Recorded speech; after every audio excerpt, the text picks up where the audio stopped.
Hey, greetings, everyone. Lieutenant Colonel Alan West here, and welcome to the Steadfast and Loyal podcast. You gotta light 'em up before they burn it down. Better dig deep, put 'em in the ground. Blood on their hands, they're hellbound. Save us all. Ooh, they're gonna burn it down. Save us all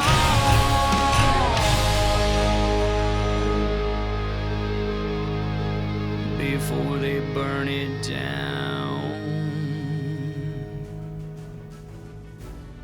This episode of the Steadfast and Loyal podcast is brought to you by our dear friends at the United States Concealed Carry Association.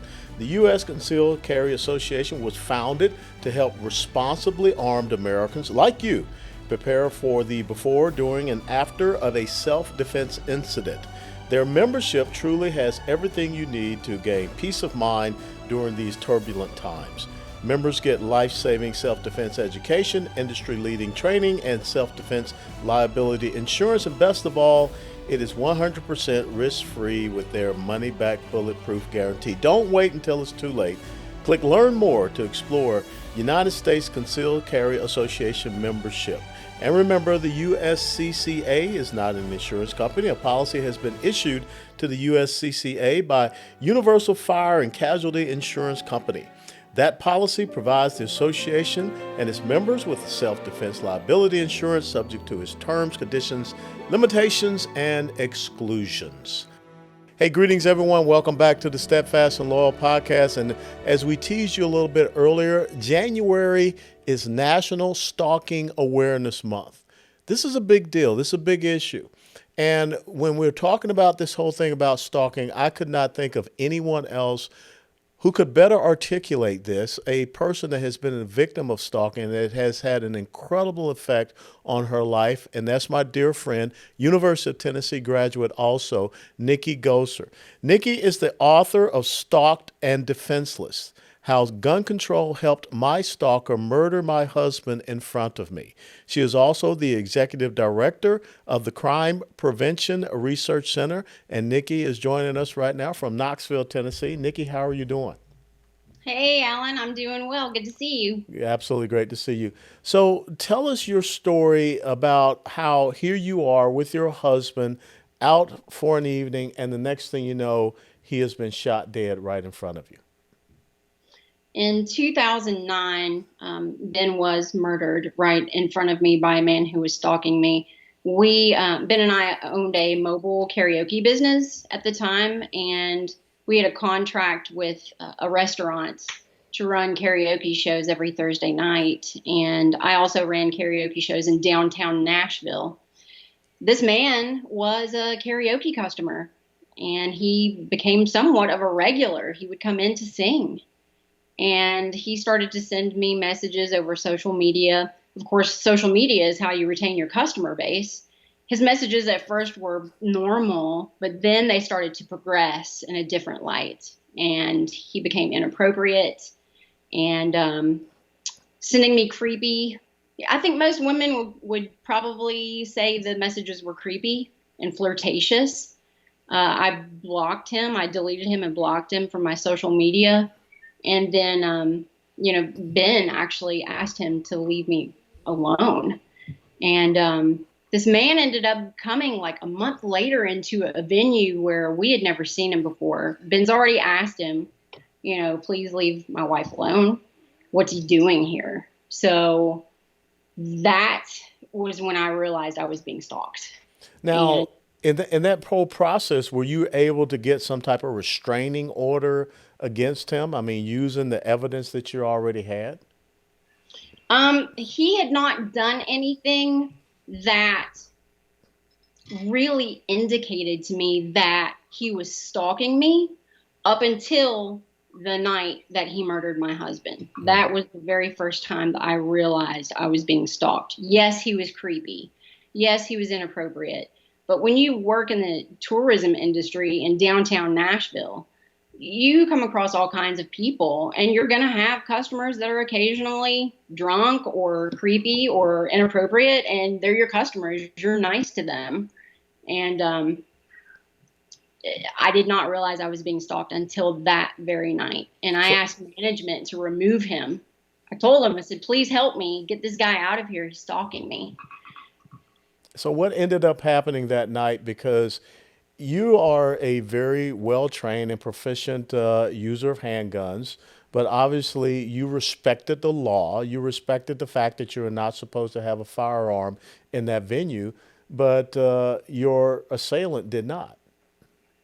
Correct. Yeah, the restaurant where we were was a gun-free zone, and I followed the law. I left my legal permitted handgun that I normally carried for self-defense locked in my vehicle. Of course, the man who was stalking me did not have a permit to carry, brought a gun into a gun-free zone illegally, and when management confronted him and asked him to leave at my request, he pulled a .45 from a shoulder holster and shot my husband in the head. He then stood over Ben and continued to fire 6 more rounds into him. And I'll probably wonder for the rest of my life if I could have prevented that.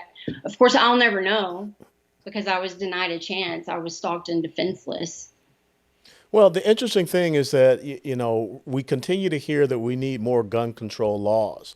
But gun control laws only apply to law-abiding citizens. And so the increase in gun control laws really does nothing to a person that is a criminal and has a deranged, delusional mindset.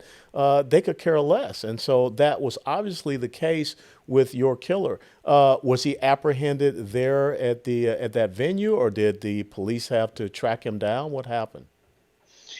So a United States Marine just happened to be in the crowd and tackled my stalker, Ben's murderer.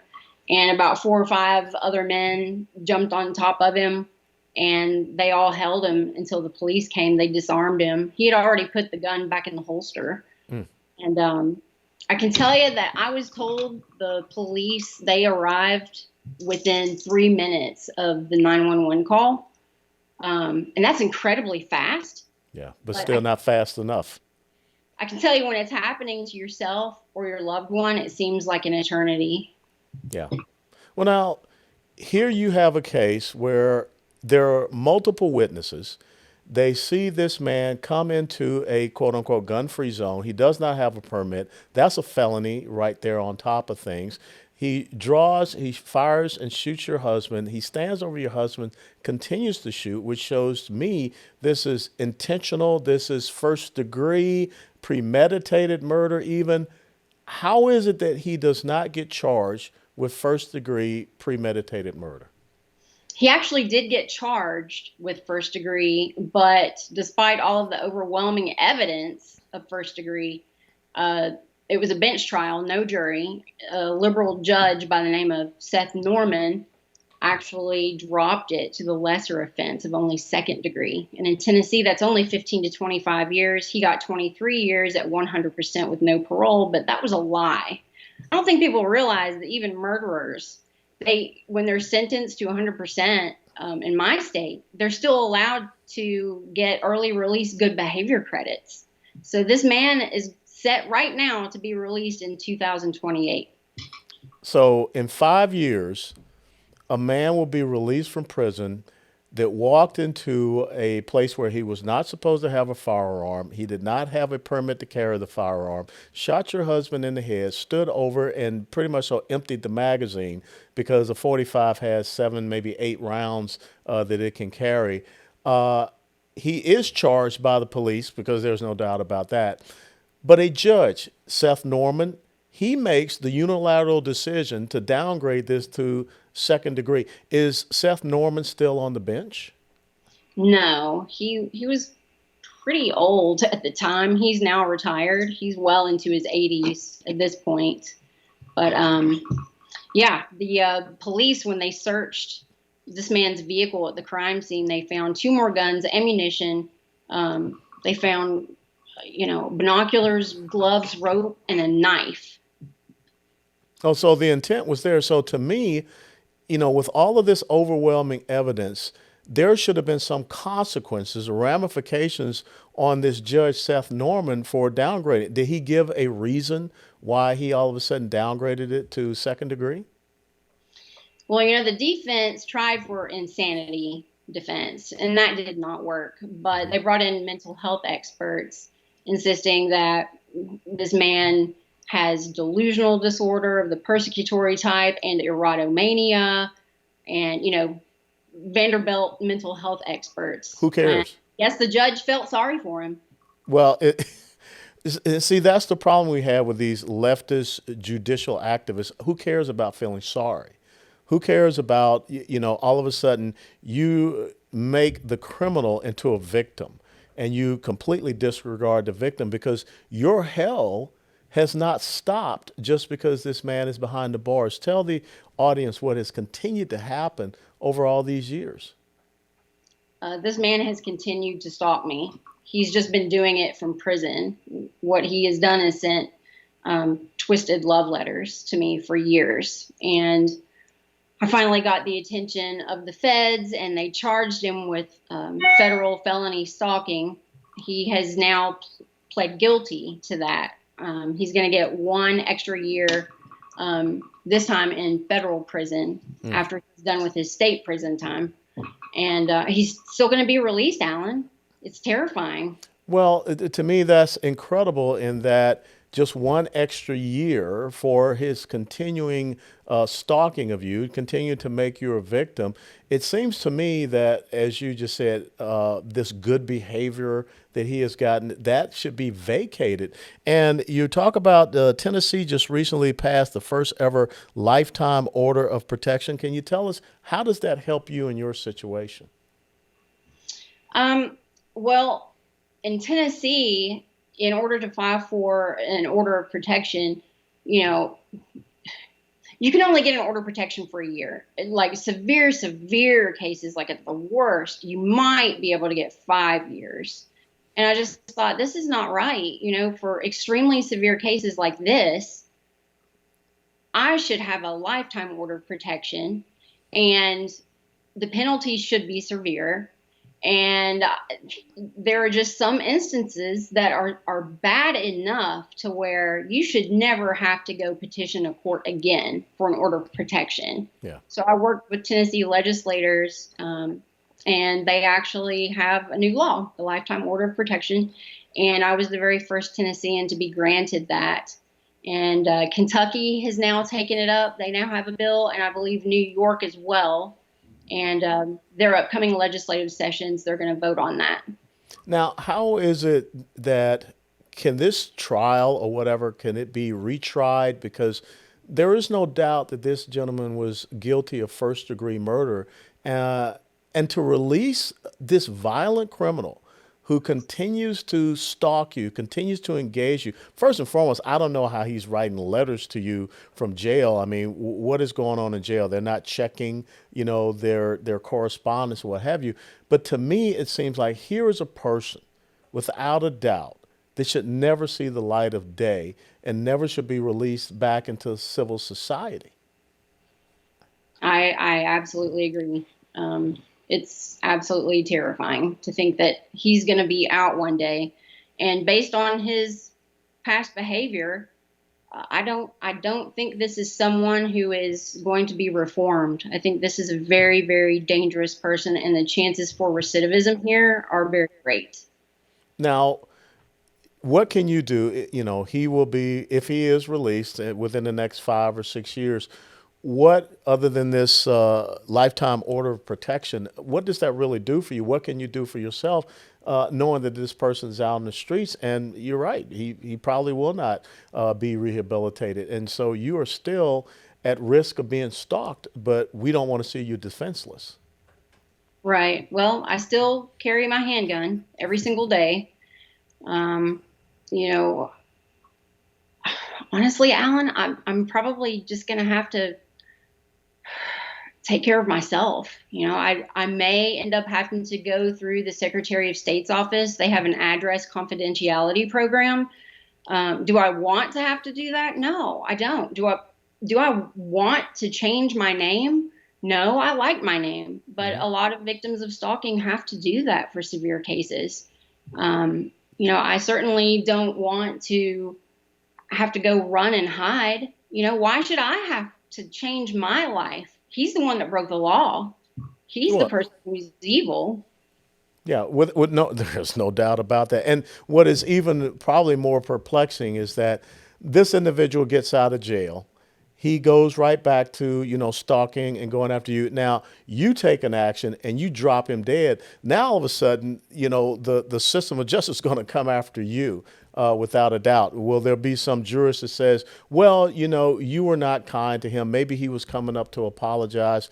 How do you feel about the system of justice or injustice when it comes to your case? Well, it's definitely concerning.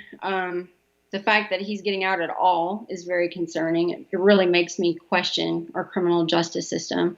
I tell people, they call it the criminal justice system, but it's just a system. I think a lot of times there's not a lot of justice to it. I'm just going to do whatever I have to do to protect myself and my loved ones within the law, and hope and pray that, honestly, maybe this sounds not very Christian-like, Alan, but I actually hope that he dies in prison. I do. No, there's nothing wrong with you saying that, because there was a part of your life that he took away and he killed. And so we have to think about, and again, we have to stop making criminals victims. And that's one of the things we see with all of this bail reform laws and everything, which are releasing violent criminals back out onto the streets. And what they end up doing, like you said, recidivism. They go right back to committing crimes. And, I think that we should hold a lot of these judges that are making these decisions responsible, and maybe they should spend some time in jail when these people that they have released, they go back out and they can continue to commit crime. So I think Seth Norman should also serve 1 year because of this all these letters that are being written to you. If that's a felony offense, it would not be happening if Seth Norman maybe had done the right thing in the first place. Well, I'm definitely not happy with Seth Norman. But all I can do is hope and pray that this man will somehow no longer be a threat to me. And I think the only way that's possible is if he has a massive heart attack in prison, or I don't know. What is your message to other women out there right now who are listening and seeing you? Maybe many of them learning about you for the first time. Again, the book is Stalked and Defenseless: How Gun Control Helped My Stalker Murder My Husband in Front of Me. What's your message to women all across the United States of America, maybe even the world? Sure.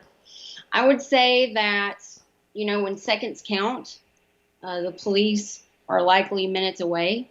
And it's not the police fault. They try to do the best they can, but even police know they can't be anywhere and everywhere at any time. And, at the end of the day, you are your own first responder, and you should absolutely take measures to protect yourself and your loved ones. And I believe the best way to do that is to get professional firearms training, get situational training, and carry a handgun every day to protect the lives of the people that you love.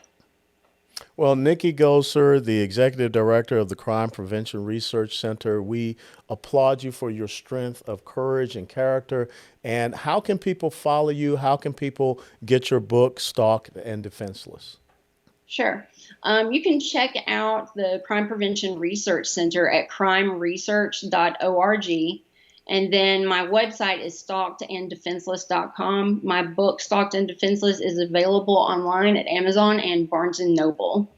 Well, thank you so very much. And I hope to see you next time I'm up there in Knoxville, and we can maybe take in a University of Tennessee game and sing Rocky Top when they score a touchdown. That would be great. All right. You take care, Nikki. God bless you, and his blood and hedge of protection around you.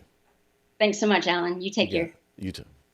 Ladies and gentlemen, thank you so very much for joining us on this episode of the Steadfast and Law podcast. Special shout out and thanks for Nikki Story.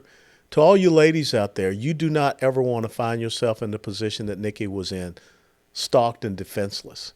And so this month, January, National Stalking Awareness Month, learn more about her story. Learn more about how you can make sure that you protect yourself, and always be situationally aware of what's going on.